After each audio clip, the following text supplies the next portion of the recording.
Indahnya kalau kita mulai mengisi zikir kita dengan pengetahuan yang diberikan Al-Quran pada kita, berkenaan misalnya Subhanallah, Subhanallah, terbayang oleh kita bagaimana malaikat mengajarkan kita terhadap sikap terhadap ilmu, mengajarkan kita lebih lanjut bahwa ilmu itu tidak ada lain tujuan. Kalau kita semakin berilmu, semakin dekat dengan Allah, semakin sujud kepada Allah, dan terhindar daripada kebanggaan yang mengarah kepada kesyirikan.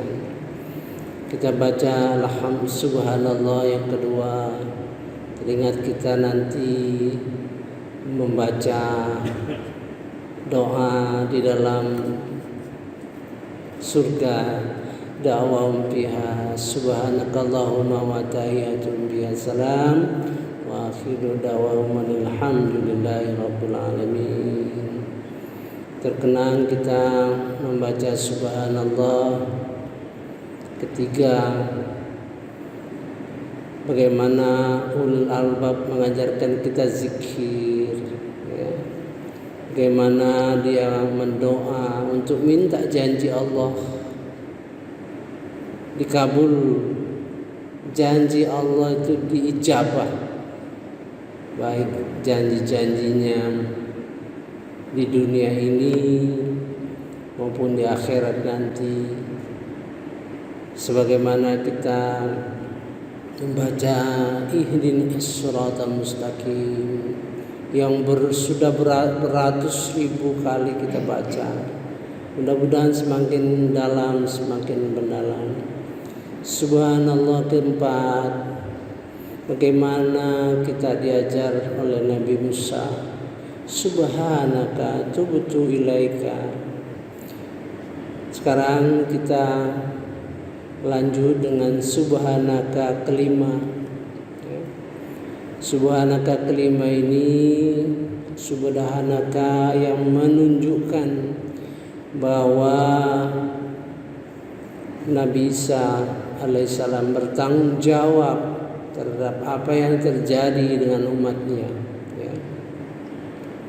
Semua itu walaupun terkait dengan nabi-nabi, karena itu sudah berada di dalam Quran, berarti itu menjadi syariat Nabi Muhammad SAW, ya, walaupun itu sebagai contoh-contoh yang pernah dilakukan oleh nabi-nabi sebelumnya. Apa yang kita punya kewajiban sebetulnya. Kadang-kadang kita tidak pernah tahu bahwa kewajiban kita itu akan menjadi saksi seluruh manusia, ya. Kita akan menjadi saksi apa yang dilakukan oleh manusia sepanjang umur kita, ya. Dan kita akan disaksikan oleh Nabi kita Muhammad SAW. Kesaksian terhadap apa yang mereka lakukan, bagaimana akidah mereka, ya. Jadi itulah merupakan kewajiban kita, ya.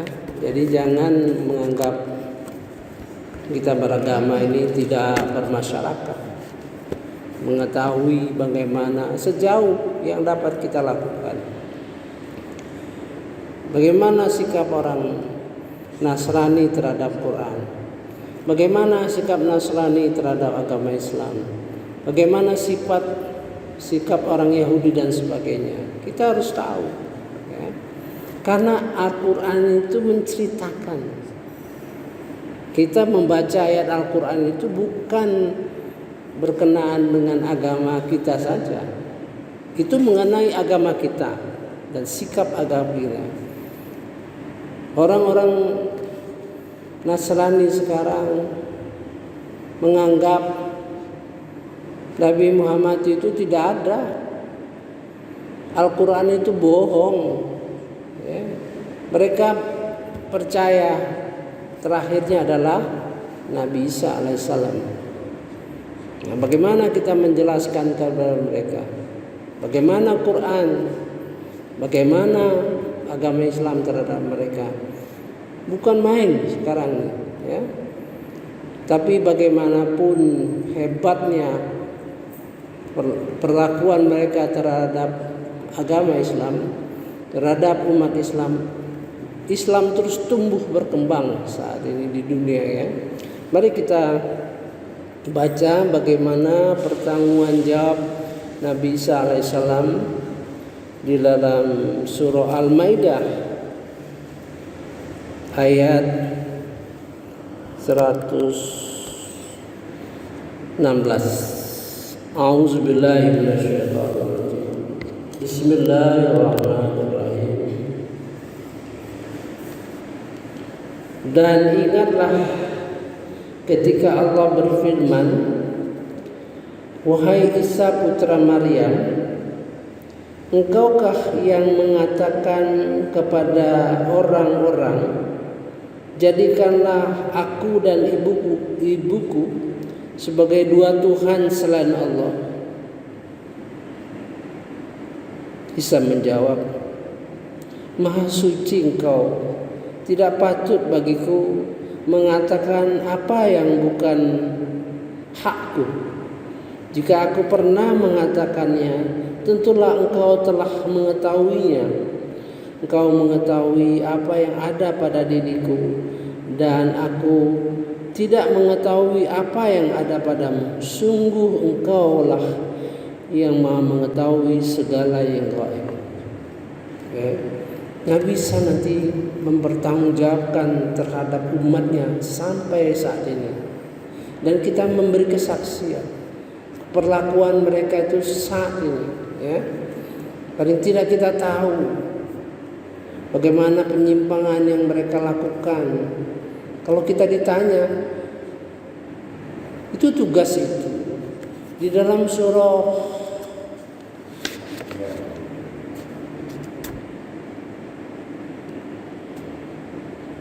Al-Hajj, ya, ayat terakhir. Surah Al-Hajj ayat terakhir. Tugas-tugas kita. Makanya kita terhadap Al-Quran itu betul-betul. A'udzubillahi minasyaitonir rajim. Bismillahirrahmanirrahim.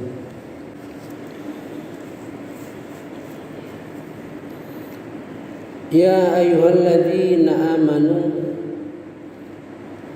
hai orang-orang beriman, irka'u wasjudu, rukuklah dan sujudlah, wa'budu rabbakum waf'alul khair la'allakum tuflihun. Hai orang-orang beriman, rukuklah, sujudlah dan berbaktilah kepada Tuhanmu, dan lakukanlah kebajikan, segala kebajikan, la'allakum tuflihun. Nanti kita bahas, ya. Banyak tafsir seolah-olah perintah itu sholat. Irka'u, rukuklah, wasjudu, sujudlah. Itu tidak bisa dianggap umum saja. Maka kita perlu mendalami, menghayati tingginya rukuk, tingginya sujud, ya. Nanti kita sampai insya Allah nanti bertahap. Mengapa setelah kita rukuk itu kita ucapkan Sami Allahu liman hamidah, telah mendengar Allah kepada siapa orang yang memujinya. Jadi di dalam itu ada proses memuji Allah. Subhana rabbil azimi wa bihamdi. Kan? Mengapa kita sujud? Subhana rabbiyal a'la wa bihamdi, subhana rabbiyal a'la wa bihamdi. Begitu kita duduk, Rabbi firli warhamni wajburni warfa'ni warzuqni wahdini wa'afini wa'fu anni. Kenapa? Ampuni dosaku, kasihani aku, rahmati aku, angkatkan derajatku. Rafa'a mengangkat derajat. Rafa'ah di situ mengandung ilmu yang diangkat, amal yang diangkat derajatnya. Mengapa demikian? Itu makanya kita perlu memahami mengapa ayat ini seperti ini gitu. Ya. Kita disuruh berbakti, berbuat baik apa saja. La'allakum tuflihun. Masih ingat Bapak di dalam surah Al-Baqarah? Ulaika ala hudam mir rabbihim wa ulaika humul muflihun. Masih tetap ya, takwa yang menjadi basis dari pengetahuan. Wajahidu fillah haqqa jihadi. Berjihadlah kalian di jalan Allah dengan sebenar-benar jihad. Jihad jangan disalahartikan yang sempit. Berjihad itu sungguh-sungguh melakukan sesuatu yang sudah merupakan ibadah kita, sungguh-sungguh.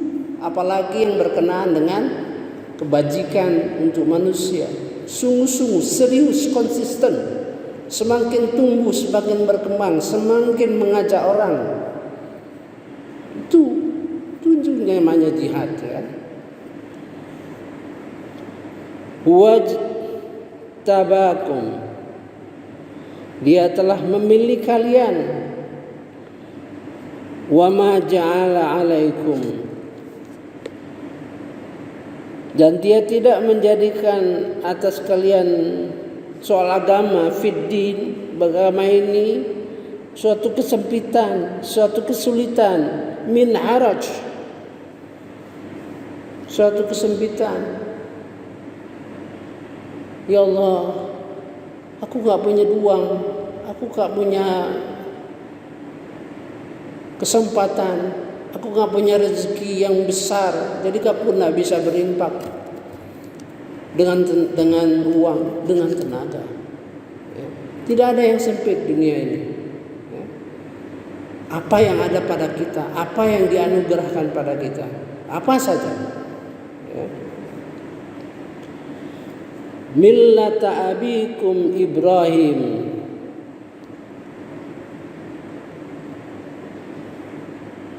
ikutilah agama nenek moyangmu Ibrahim. Huwa sammakumus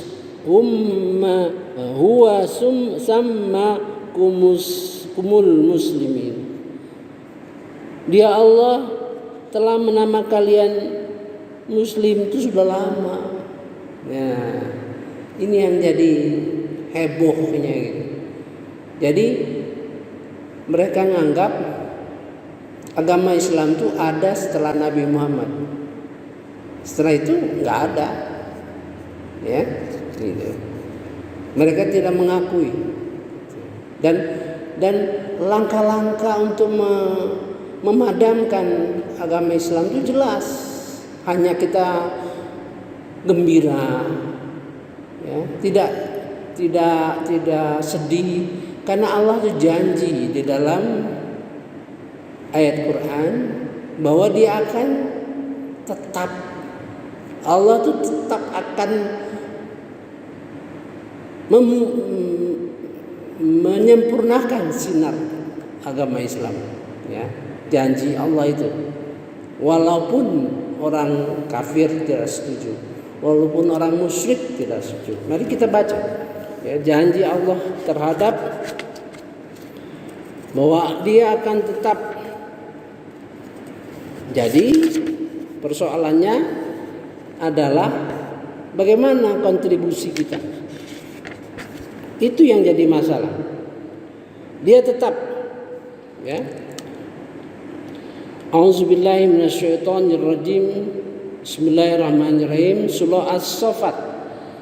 Yuriduna liyatfi'u nurallahu biafwahim. Mereka menginginkan agar dapat memadamkan cahaya Allah biafwahim, dengan ucapan-ucapan. Artinya mereka berusaha secara konkret, berani ya. Biafwahim itu maksudnya dengan mulut-mulut mereka. Artinya mereka melakukan itu dengan terang-terangan, dengan program yang konkret ya, gitu.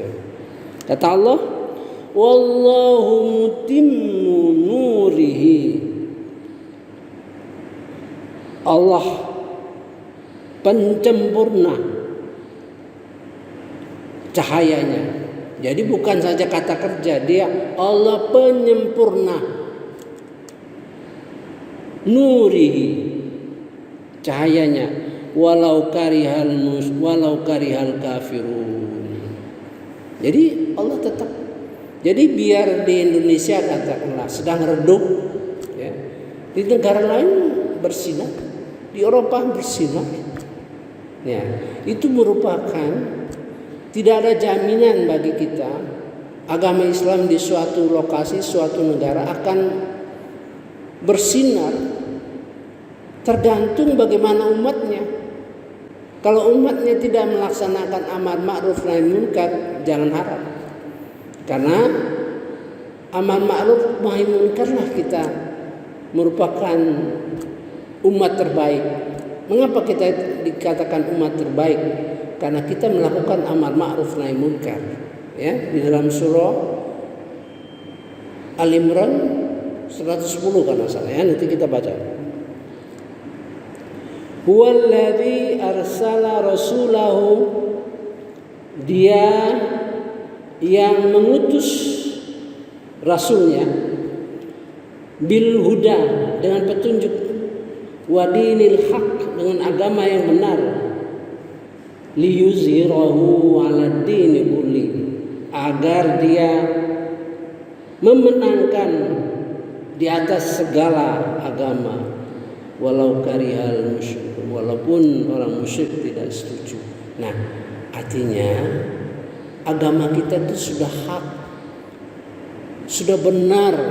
Munculkan ya, berikan penafsiran-penafsiran yang maju, penafsiran-penafsiran yang membuat umat Islam bersemangat di dalam membangun dirinya, di dalam melawan segala musuh-musuh Islam. Ya, itu sampai di situ. Kita kembali ke sini. Jadi sebagai orang Muslim itu sudah lama. Ya. Min qablu wa fi hadha, sejak dulu diadakan.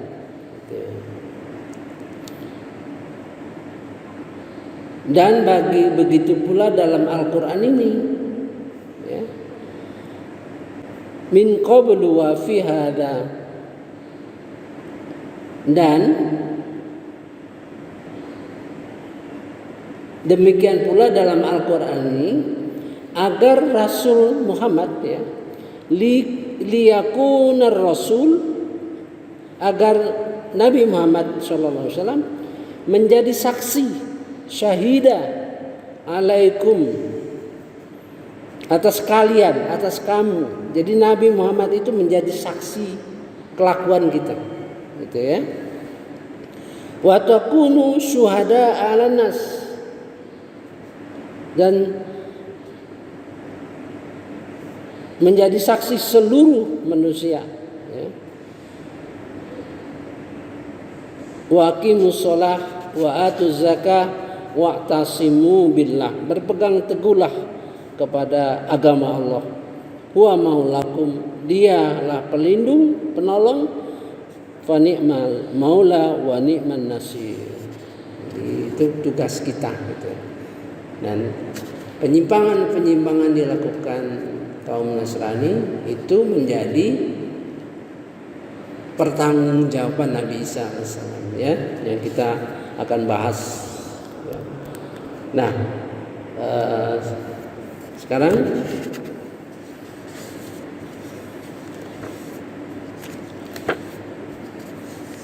kita lanjutkan dengan ayat tadi. Sebagai umat, jadi harus punya keyakinan, ya. Di dalam surah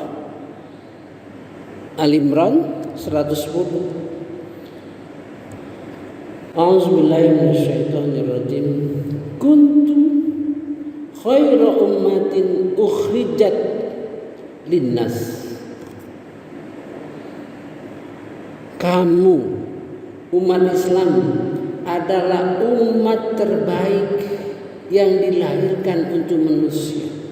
Kita ini Islam itu umat terbaik menurut Allah Subhanahu wa taala, ya. Mengapa umat terbaik? Karena kamu menyuruh berbuat yang ma'ruf dan mencegah yang munkar dan beriman kepada Allah. Itu jadi perjuangan kawan-kawan, teman-teman di dalam menegakkan amar ma'ruf nahi munkar dan beriman itu dalam rangka untuk memenuhi kriteria sebagai umat terbaik gitu. Mengapa dianggap terbaik? Ta'muruna bil ma'ruf wa tanhauna 'anil munkar wa yu'minuna billah. Itu kita bisa dikategorikan sebagai umat terbaik kalau tidak ada lagi langkah-langkah amar ma'ruf nahi munkar, ya padam, ya kan? Gitu. Memang berat, ya. Setidak-tidaknya kita mengerti dan bisa melakukan sesuatu yang bisa kita lakukan, ya, walaupun sederhana, ya, walaupun kecil-kecilan. Tidak usah kita yang besar-besar. Kita doakan semoga berhasil gitu, ya. Karena iman. Walau amanah ahlul kitab,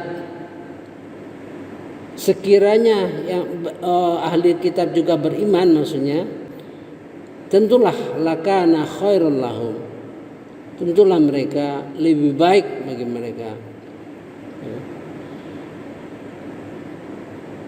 Minhumul mu'minun, dan diantara yang beriman, dan diantara mereka ada yang beriman, namun kebanyakan mereka adalah orang-orang fasik. Itu saja saya kira kita pembukaan, ya. Nanti kita bahas langsung.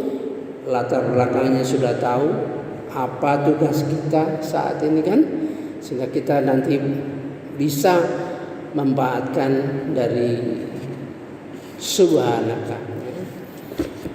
Subhanallahumma wa bihamdika asyhadu an la ilaha illa anta astaghfiruka wa atubu ilaik. Wallahu a'lam. Wassalamualaikum warahmatullahi wabarakatuh.